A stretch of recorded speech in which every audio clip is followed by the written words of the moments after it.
Franck Leboeuf, invité le 26 novembre dans l'émission Jordan Deluxe, s'est confié sans phare sur la carrière de sa fille, Jade, qui a un métier qu'il n'apprécie pas forcément.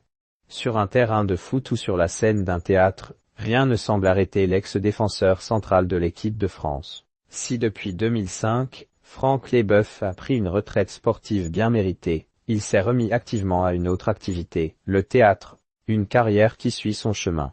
Et le père de famille de 2 enfants, Jade né en 1990 et Hugo né en 1992, qui a été invité sur le plateau de Jordan Deluxe, n'a pas hésité à donner son avis sur les carrières respectives de ses enfants. Le moins que l'on puisse dire, c'est que le métier de sa fille ne le laisse pas indifférent. Franck Leboeuf, pourquoi il ne donne pas d'argent à ses enfants? Le Marseillais de 56 ans est clair dans son éducation avec ses enfants.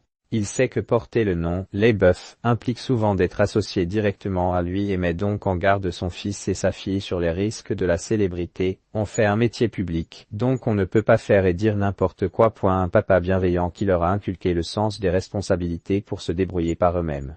Ils doivent être fiers de leur vie, ils n'ont pas d'argent de ma part, je n'ai pas à donner mon argent. Ça ne les servira pas.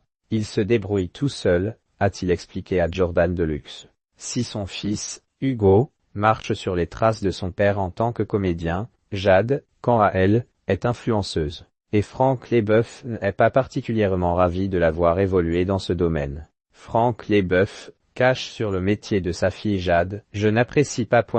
Être exposé sur les réseaux sociaux n'est jamais évident à vivre lorsqu'on est la fille de. Mais Jade Leboeuf, qui compte plus de 260 000 abonnés sur son compte Instagram, semble bien gérer cette carrière, bien que son père ne voit pas forcément cette activité d'un bon œil. Elle fait un métier que je n'apprécie pas forcément, a-t-il confié avant de poursuivre. Ça me dépasse car ça ne fait pas partie de ma génération, un écart de génération qui pousse le père et la fille à échanger souvent sur le sujet. On a des conversations franches tous les deux.